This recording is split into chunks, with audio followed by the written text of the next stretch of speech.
Hello students, in the last session we have started to discuss about object oriented, and I told you in object oriented concept we majorly focus on object. And I told you in the last session that in the next session we'll discuss about object oriented paradigms, what are the object oriented characteristics, what is object, what is class, and so on, so on, so on. So in object oriented, as its name imply, object and oriented. So you need to focus while you are working on project, while you are working to solve any problem, you need to focus that for this given problem, for this given project, who is the object? And then you have to majorly build the task surround the object. So object oriented characteristics, there are 7 characteristics majorly. Many books writes 3 4.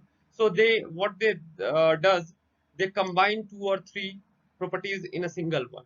But majorly when you broadly categorize the things, you will find there are 7 characteristics of any object oriented programming or any object oriented things which is following the object oriented concept. These are object, class, data abstraction, encapsulation, polymorphism, inheritance, and message passing.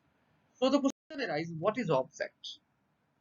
Look, you, me, table, chair, this mobile, uh, pen, copy, laptop, book, everything, chair, TV, fan, everything, whatever you are looking at your home or anywhere which you can touch is an object. Objects are tangible things. Whatever you can touch is an object. Now, object is also an instance of class. For example, you are saying about table, chair, bed. This all belongs to a class furniture.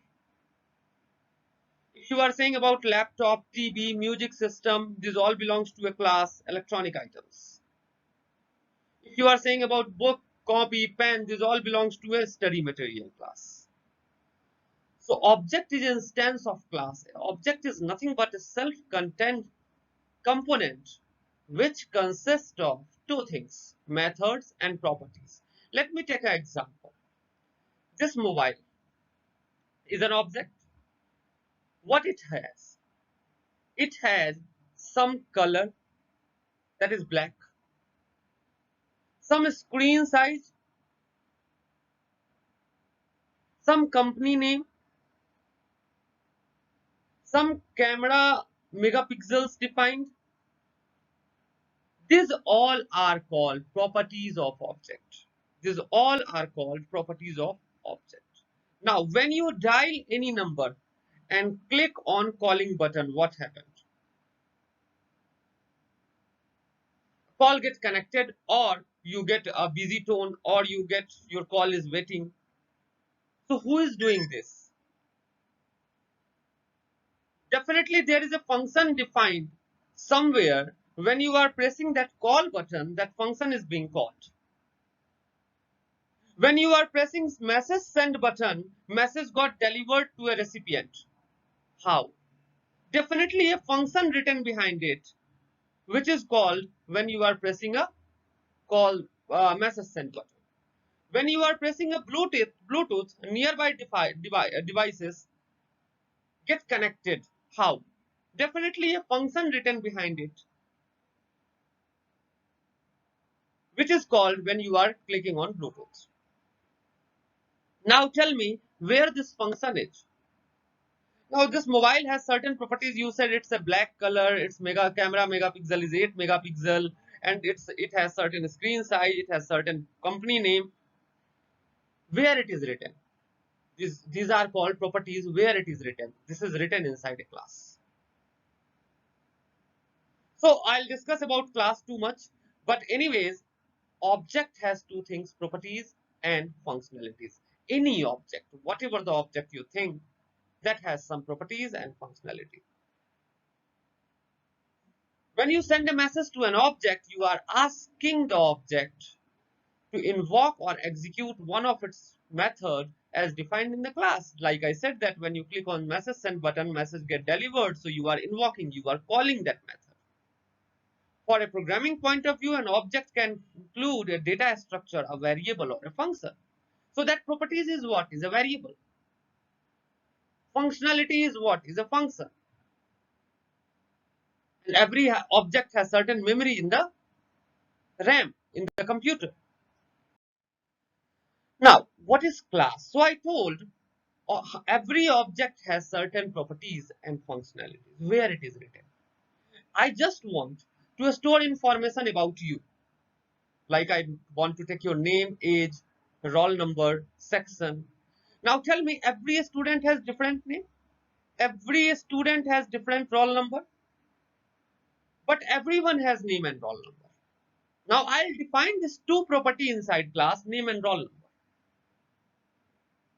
Now tell me that does class require any memory? No, obviously not. Who require memory? Let's suppose a student is coming and telling me, sir, my name is Amit and my roll number is 101. So Amit, for holding Amit and 101, I need memory. Second student is coming and he is saying, sir, my name is Sumit and my roll number is 102. And so for holding Sumit and 102, I need another set of memory. I do not require memory for the class. So class is just a blueprint. Inside class, you define two things. What? Properties and functionality. Properties is what? Are the variables, and functionalities are what? Are the functions. So inside class, you are defining properties and functionality. Look, if you will see the similarity, a structure has properties but doesn't have any functionalities, any function. So classes look like as a structure, but inside the class, we also define functions. And memory is allocated for the variable of class, and the variable of class is nothing but an object. So for a structure, you say variable of class. For class, variable of class is known as object. And whatever you are defining inside the class are the member of class.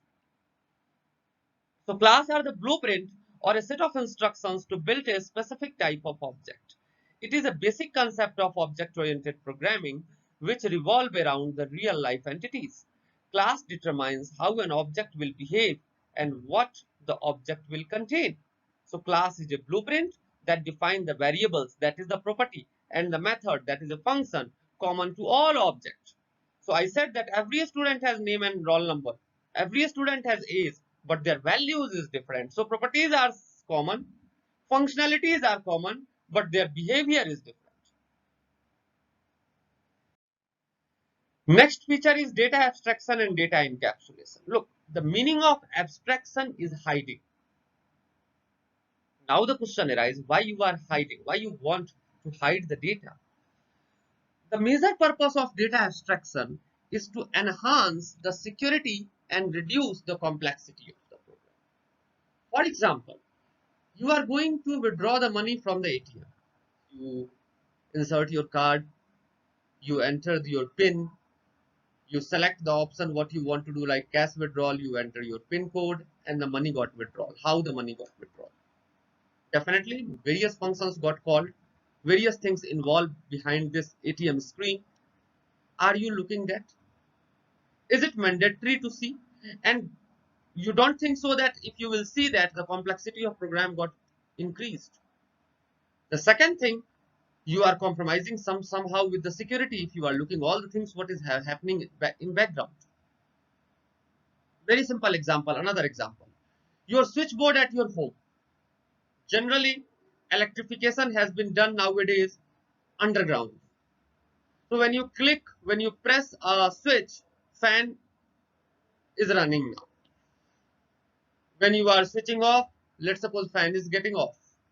How it is happening? Definitely, certain things happening behind the board of electricity. Is it required to see? And you don't think so that if you will see, the complexity will increase and somehow security will also be decreased because somebody will come and might be broke the wire. You are driving a car. Now you are changing the gear and speed got increased or decreased. How it is happening? What is the requirement to see this? And if you are seeing, definitely again two things. The complexity of program getting increased and security get compromised. So the purpose of data abstraction, simple meaning of data abstraction is hiding the background detail from the user. And why we are hiding? To reduce the complexity and enhance the security. So here I have written abstraction. About abstraction, one of the most fundamental concept of OOPS is abstraction. Abstraction is a process where you show only relevant data and hide unnecessarily detail of an object from the user. For example, when you log into the Amazon account online, you enter your user ID and password and press login. What happens? When you press login, how the input data sent to the Amazon server, how it goes verified, is all abstract from you. Another example, I have taken an example of car, which is composed of several other smaller objects like gearing system, steering mechanism, engine, which are again have their own subsystems. But for human car is a one single object, which is managed by the help of its subsystem, even if their inner details are unknown to us. Now, encapsulation. Encapsulation means wrapping the things inside a single unit. What are the things? Look, I said that what is the difference between a structure and class? In a structure in C, you just define properties. You are not defining functionality. Now tell me, if this mobile has not any functionality, this is just like as a toy. And let's suppose if I broke the screen of this mobile, I cannot use the functionality. So it is very much mandatory to use this product that the properties and functionality should be combined inside a single unit. And how it will get combined, this is defined by encapsulation. Encapsulation means wrapping up properties and functionality inside a single unit. So binding the data with the code that manipulates it. It keeps the data and the code safe from external interference. Looking at the example of power steering mechanism of a car, power steering of a car is a complex system which internally have lot of components tightly coupled together. They work synchronously to turn the car into the desired direction. It even controls the power delivered by the engine to the steering wheel. But to the external world, there only one interface is available and rest of the complexity is hidden. Moreover, the steering unit in itself is a complete and independent. It does not affect the functioning of any other mechanism. In simple meaning, encapsulation means wrapping up properties and functionality inside a single unit, like a class. Inside a class, we define properties and functionality, both the things in a single unit. So class is an encapsulated data type. Polymorphism. It makes up of two things, poly plus morphos. Both are the Greek words. Poly means many and morphos means forms. When a single thing exhibits different behavior at different instance of time, that is called polymorphism. This is a very simple thing. In your home, my mother, my sister performs different tasks at different instance of time. Like, does my sister behave same with me and my father? No. Does your mother behave same to you, your grandfather, or your uncle? No. She is representing different behavior at different instance of time. Again, I'm taking another example. In programming, you also have seen that one thing behaving differently at different instance of time. For example, A star B. Star is operating as a multiplication, and int star A. Star is representing as a pointer. You have seen left shift and right shift. When it comes with the C in C out, it works as a extraction or insertion operator. So polymorphism means to process object differently based on their data type. So if you are using multiplication with two integer, star with two integer, that works as a multiplication. And when you are using a star as a data type with the data type, that works as a pointer.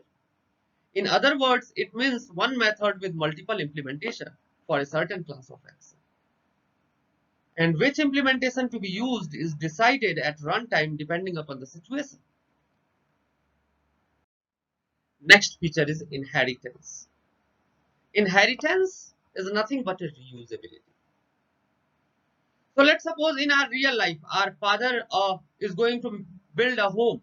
That home will be used by us also in the future, even we are using right now. That is inheritance. Somebody is tall, we say their parents are tall, that's why he is tall. That is inheritance. So when a class acquires the property of another class is known as inheritance.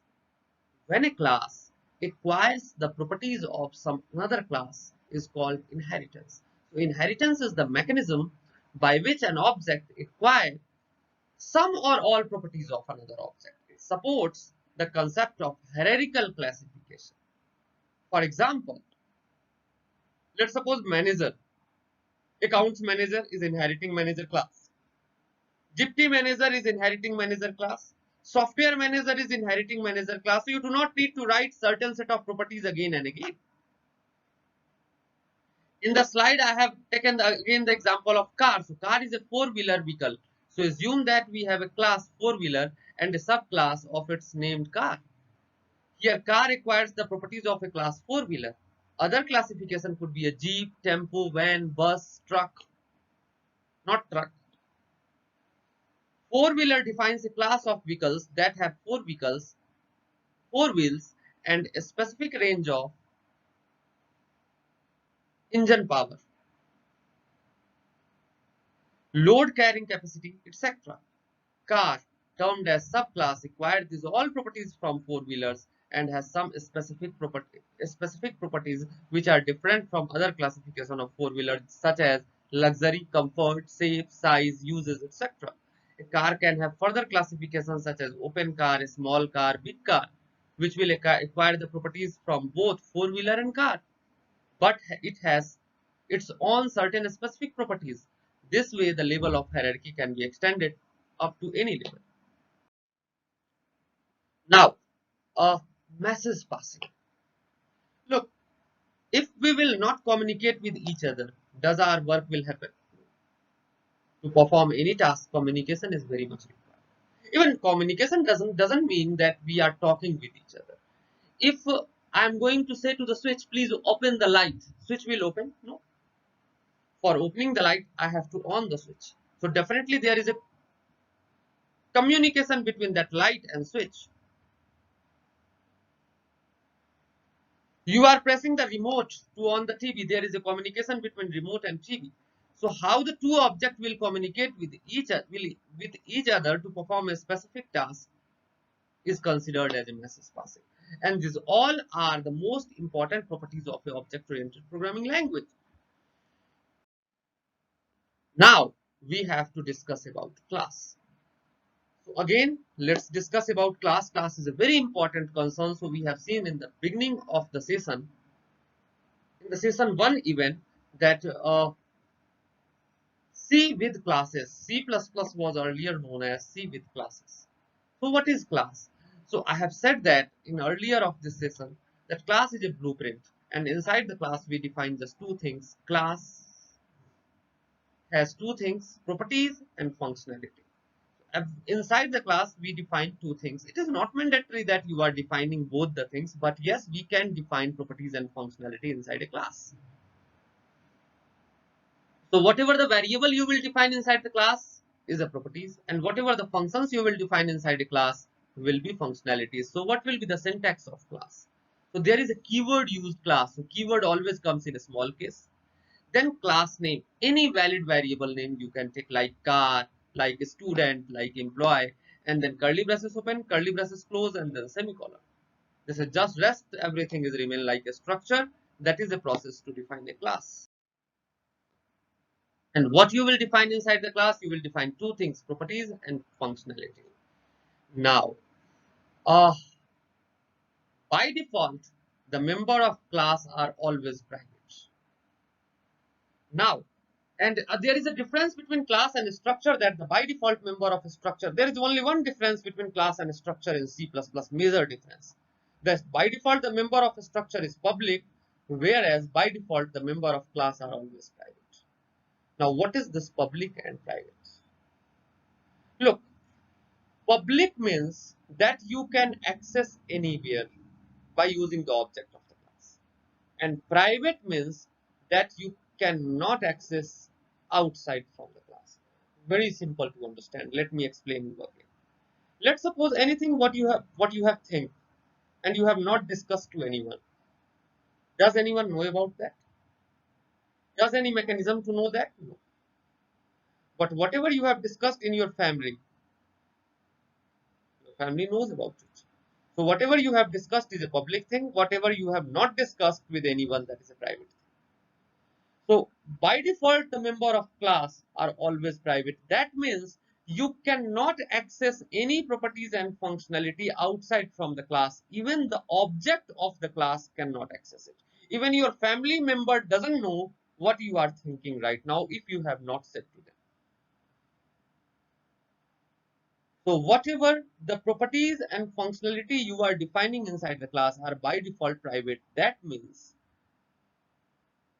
even the object of the class cannot access that properties and functionality outside from the class.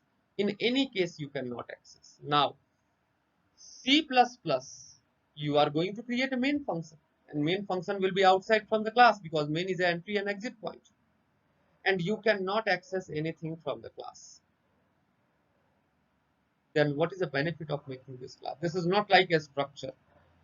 You were doing that, you were creating a variable of a structure and you were accessing the member of a structure by using variable and dot operator. But in class, it doesn't happen.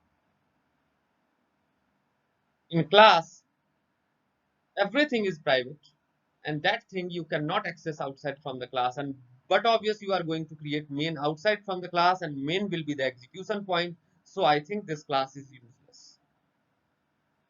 So my question is, what is the use of this class? So I want to say every one of you that please explore the things about class. That is a very, very important thing. Uh, I tried to write everything inside the PPT. In the very next session, we'll discuss more about classes. We'll see more thing about classes. So thank you very much for the today's session. Thank you.